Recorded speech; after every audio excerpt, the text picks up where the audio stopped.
Graça e paz, irmãos e irmãs. Bom estarmos na casa do Deus vivo para prestar de culto. Abra sua Bíblia lá no Antigo Testamento, em Deuteronômio capítulo 6, um dos textos do Pentateuco. Deuteronômio capítulo 6, mesmo assentados, mas com referência. Nós vamos trabalhar todo o capítulo, mas ler até o versículo 9, porque depois a gente vai estar fazendo referência a alguns versos. Diz assim a palavra do Senhor em Deuteronômio capítulo 6: o fim da lei é a obediência.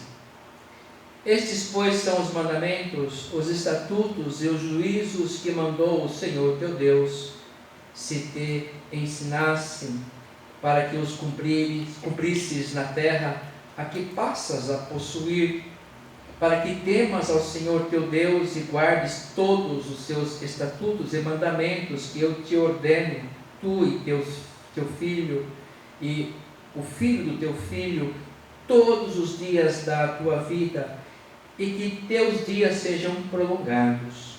Ouve, pois, ó Israel, e atenta em que os cumprires, para que bem te suceda, e muito te multipliques na terra que mana leite e mel, como te disse o Senhor Deus de teus pais.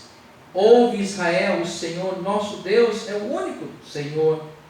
Amarás, pois, o Senhor teu Deus de todo o teu coração, de toda a tua alma e toda a tua força. Essas palavras que te ordeno estarão no teu coração. Tu as inculcarás a teus filhos, e delas falarás assentado em tua casa, e andando pelo caminho, e ao deitar-te, e ao levantar-te.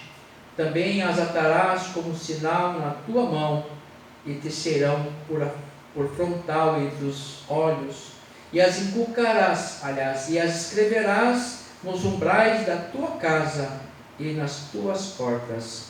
Até aqui, palavra do Senhor. Vamos louvar a Deus nesse momento.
Pai eterno, nós te agradecemos por esta hora especial, em que em torno da tua palavra nos reunimos e agora suplicamos, para que alimentes a nossa alma, o nosso espírito, para que possamos contemplar a tua face, a beleza da tua santidade, te servirmos na nossa integralidade, corpo, mente e alma.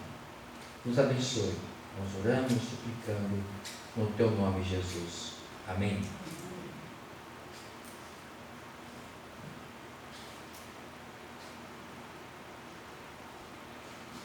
Amada igreja, esse é um texto belíssimo, uma composição belíssima das Sagradas Escrituras.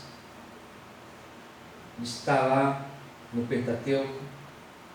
E é um texto que o povo de Deus desde sempre medita nele, sempre fazem leituras e releituras nas sinagogas, nas casas, nas reuniões, nos templos, nos cultos.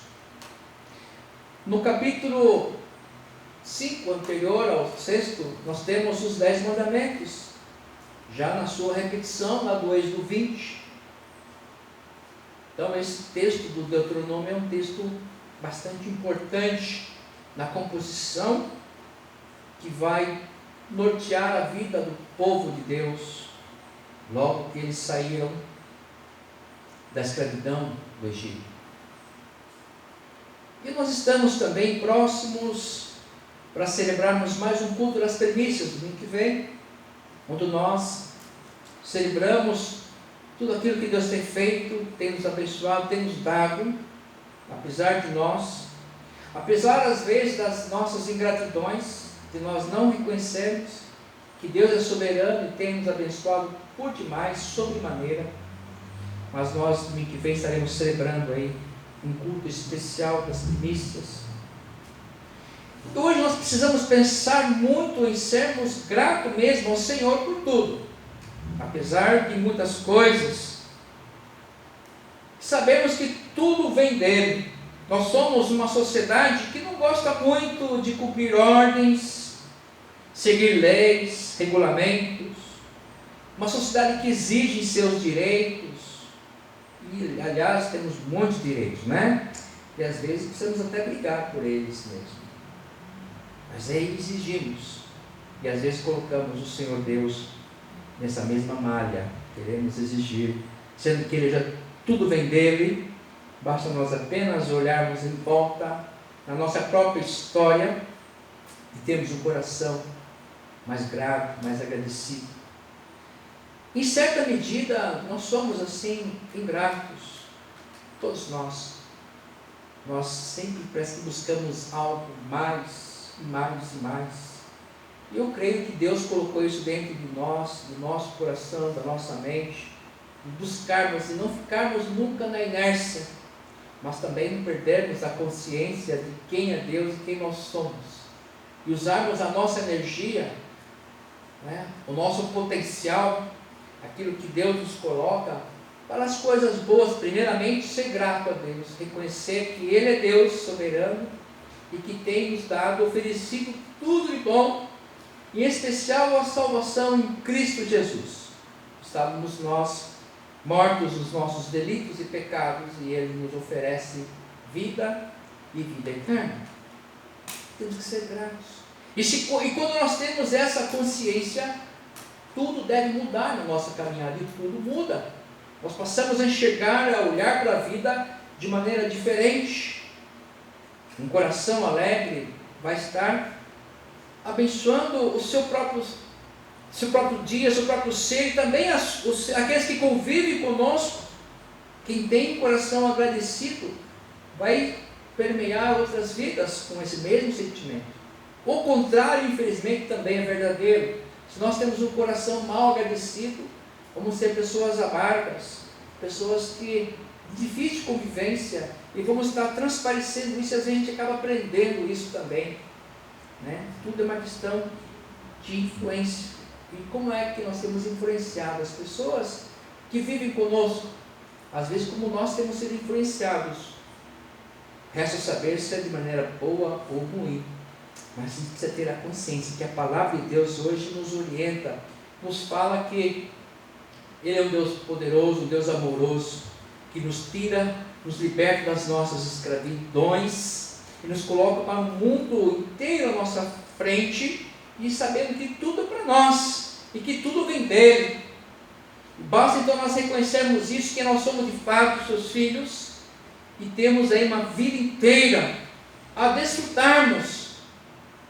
E é claro que se nós não olharmos com os olhos de Deus, nós vamos só enxergar as coisas ruins, e aí vamos só somatizando coisas ruins, e aí não vamos enxergar a beleza daquilo que está à nossa volta. Mas em certa medida, como já disse, nós somos assim um pouco ingratos, e vivemos às vezes testando, e o Senhor fala assim: olha, obedece a minha palavra, os meus estatutos, as minhas leis, que vocês vão ser muito abençoados. Mas nós, desde a infância, ficamos quase que testando Deus. Eu conheço uma criança que, quando ela tinha 1 ano de idade, eu falava assim: olha, cuidado com a tomada, hein? Não põe o dedinho. A gente já colocava um protetorzinho lá na tomada. 1 aninho. Olhava para você, olhava para mim assim, daqui a pouco ela com o dedinho lá. Até que ela tirou o protetor e enfiou o dedinho na tomada, tum! Ainda bem que foi só um dedinho, né? Tomou um choque e nunca mais ela fez isso. Às vezes nós fazemos isso e queremos testar, a criança testa os pais até certa idade, né? E às vezes nós somos assim, ficamos testando Deus, testando a paciência de Deus, e aí nós tomamos os choques pela vida fora, né? E a palavra de Deus vem e nos orienta, nos dá a direção, nos dá um caminho a seguirmos.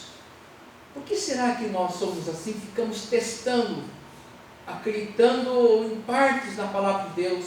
Quando ele fala assim: tudo vem de mim, se vocês me obedecerem, vocês serão abençoados, serão prósperos. É promessa, né? Porque é o que Jeremias diz lá em capítulo 17, verso 9: nosso coração é enganoso. Nosso coração é enganoso mais que todas as coisas. E nós somos às vezes mal influenciados pelas coisas que estão à nossa volta. E aí nós queremos desejar muito mais daquilo que nós podemos e devemos. Nós podemos fazer muitas coisas? Podemos ter desejo? Podemos querer alcançar outras? Sim, como sempre. Enquanto nós estivermos vivos, nós devemos continuar vivendo e buscando alçar novos caminhos, novos planos, projetos, enquanto estivermos vivos, independente da nossa idade, da nossa condição social. Mesmo você aposentado, aliás, principalmente, tem que ter um objetivo para todos os dias. Nós, jovens, meia-idade ou idosos, temos que ter um objetivo para todos os dias, para entendermos o que é aquilo que vem de Deus. Nós somos feitura de Deus. Deus é o ser criativo, criador, é um Deus da alegria, da presença, um Deus da criação, e que fez tudo e falou: olha, tudo é muito bom, e nos fez para nós desfrutarmos disso. Mas se nós não enxergarmos a beleza desse mundo, dessa criação divina, não vamos reconhecer nada, nem a nós mesmos nesse mundo. Então é uma questão às vezes de identidade, em saber quem nós somos, para que nós existimos, para que o Senhor nos fez viver. Ou muitas vezes a gente pensa que nós somos um acidente da história. Não é.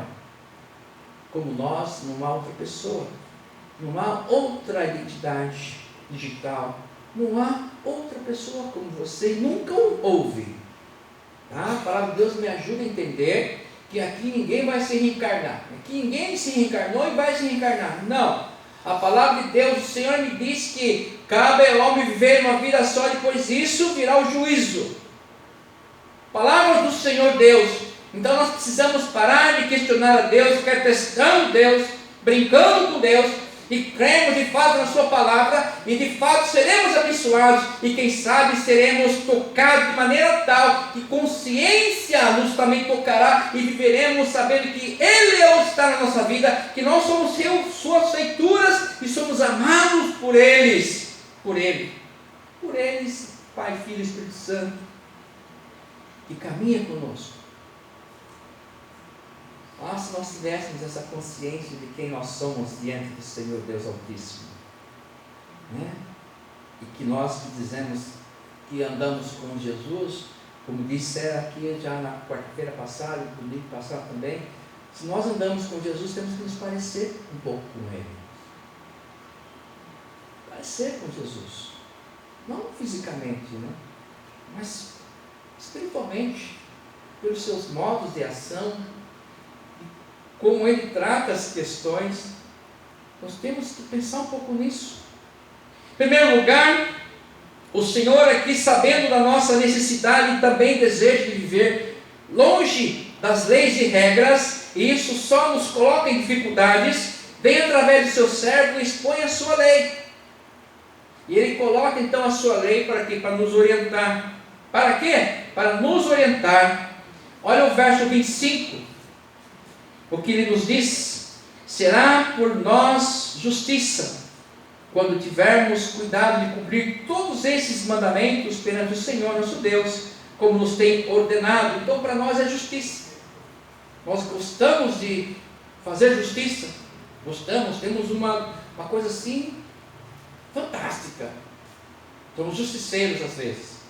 E o Senhor fala assim: se cumpra a minha palavra, obedeça a minha vontade, você vai receber justiça. Para quê? Para que possamos alcançar as bem-aventuranças. E falar em bem-aventurança, nós já lembramos lá do Salmo 1: bem-aventurado o homem, o varão, que não anda no conselho dos ímpios, nem se detém na roda dos escarnecedores, mas medita na lei do Senhor dia e noite. A lei do Senhor é a palavra dele, é sua lei, são os seus mandamentos. Então a felicidade está nisso, no conteúdo dessa lei que é de Deus. Então a lei de Deus é uma lei de amor, não é uma lei de imposição, de um decálogo que é do juiz duro de coração. Não, é um Deus amoroso, né? Que aqui nos dá o caminho a seguirmos. Não só nós, mas a família. Fala do ensino da criança. Inculca na cabeça do seu filho, todo dia, no caminhar, dia a dia. Não é de vez em quando. Não, domingo a gente se reúne lá em casa, só domingo. E a segunda, terça, quarta, quinta, sexta e sábado? Aí fica aí pelas internet, pelo mundo, pelos amigos, pela escola, pelos trabalhos. Não, é dia a dia, temos que influenciar nossos filhos, os netos, os amigos, para que nós possamos ser bem-aventurados, ser felizes. E o Salmo primeiro é um dos mais lindos salmos, que é um salmo também que mostra que é Deus orientando o seu povo, tal como o Deuteronômio, e dá um caminho sim da bênção. Você será como árvore plantada junto a ribeiros, com riachos maravilhosos, gramas verdejantes, que no seu tempo dá seu fruto. No seu tempo, não quando a gente quer. Às vezes a gente plantou uma sementinha aqui, a gente já quer que amanhã já nasça a maçã, o pera, a fruta que você gosta, né? Não, no seu tempo dá o fruto. Tem que plantar, cuidar com as intempéries, tem que cuidar, proteger essa sementinha no coração, que no tempo certo virá o fruto. O texto fala para o povo que estavam assim, acabando de sair da escravidão. E essa escravidão não foi por obra e ação de Deus. O Senhor aqui ainda quis orientar: vocês saíram de uma escravidão, que vocês se meteram nessa escravidão, que vocês se colocaram nesse caminho, e aqui está a minha lei, para que vocês não entrem mais na escravidão, para que vocês não entrem mais na servidão. E o teor dessa servidão, dessa escravidão, está a idolatria.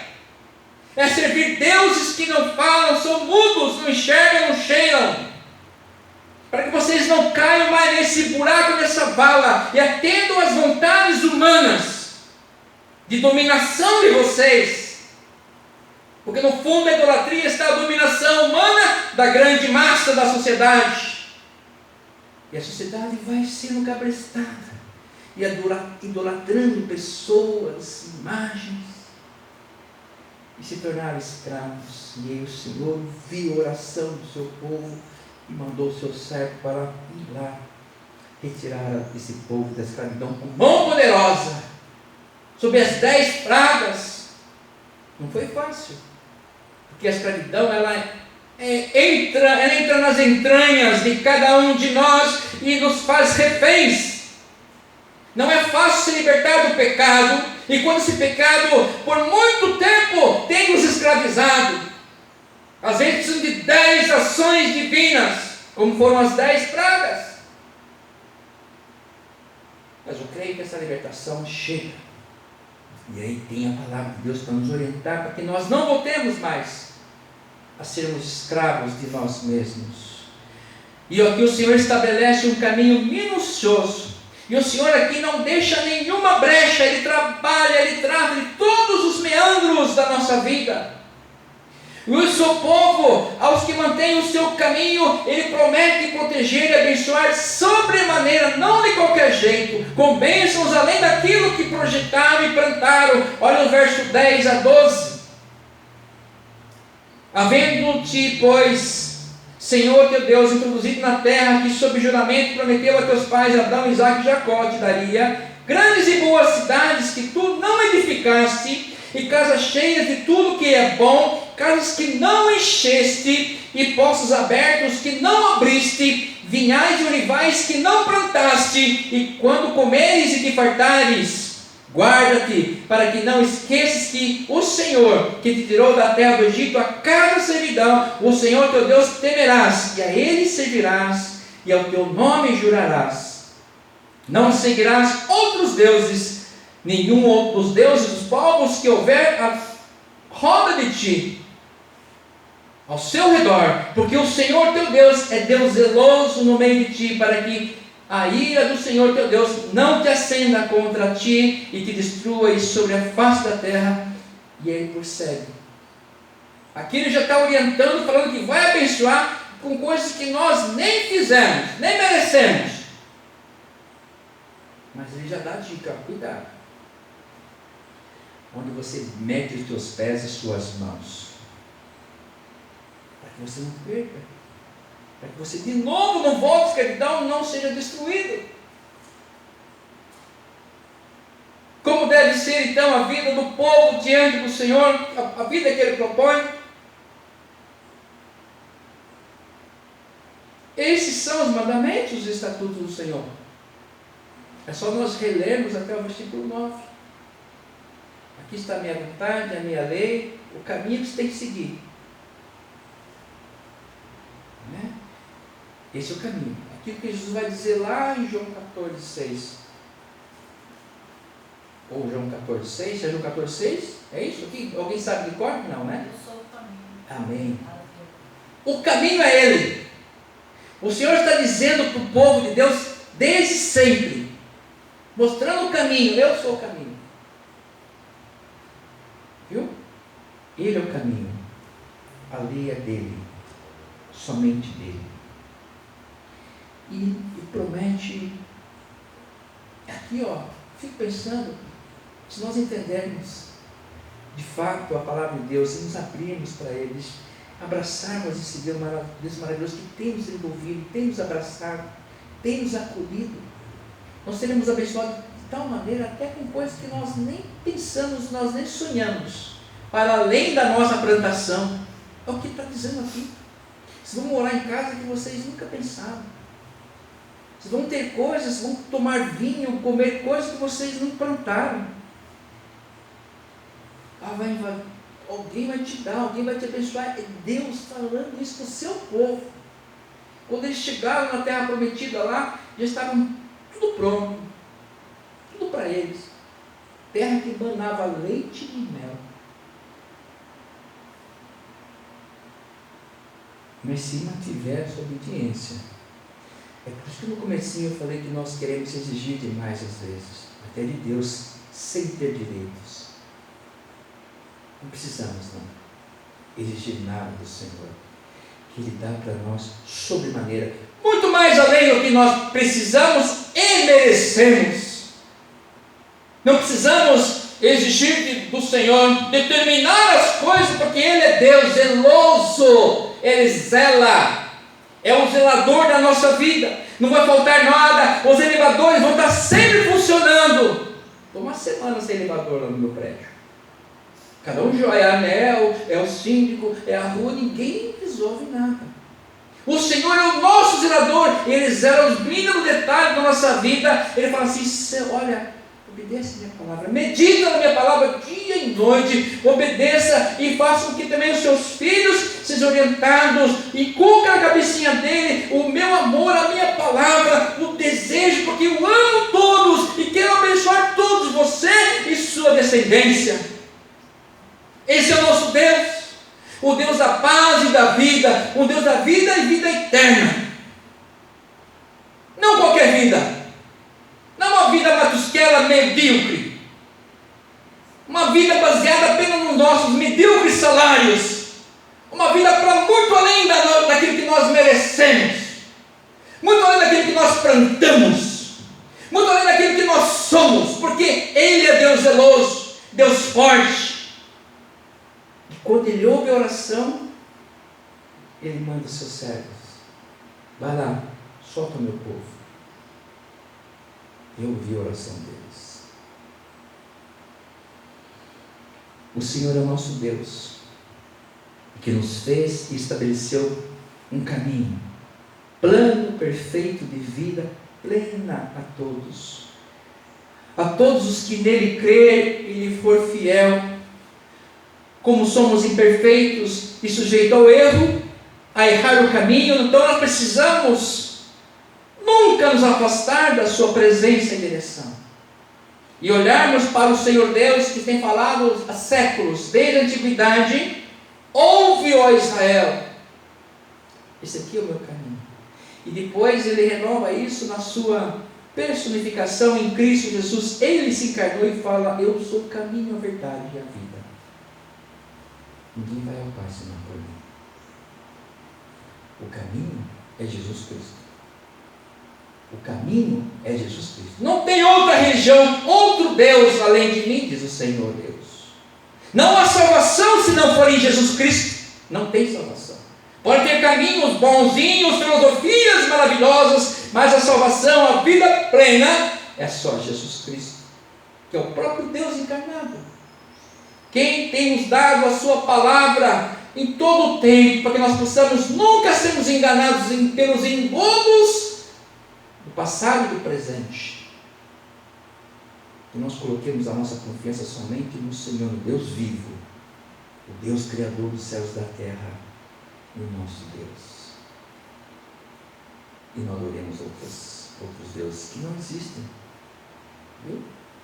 Outros deuses que não existem, nós é que construímos. Que o Senhor continue nos abençoando como seu povo, e Ele fala assim para nós: ouve, ó meu povo, ó meu Israel. E o meu Israel é aquele que serve a Deus, viu? Não faço nem menção a esse Israel de hoje, não. Esse aí precisa passar pelo crivo da palavra de Cristo. Eles precisam receber o Cristo, o Messias prometido, que já veio. Esse Israel está lutando ainda contra o mundo inteiro hoje. Mas hoje Israel que o Senhor fala aqui é o povo de Deus que ouviu a palavra e foi redimido pelo sangue do Cordeiro. E hoje continua sendo abençoado pela voz do Senhor, orientado, dirigido por esse caminho maravilhoso. Amém. Vamos louvar a Deus com o hino 2, 3, 4, enquanto podemos entregar nossos dízimos, ofertas e alimentos para a obra do Senhor. Em pé, com alegria, louvemos ao Senhor.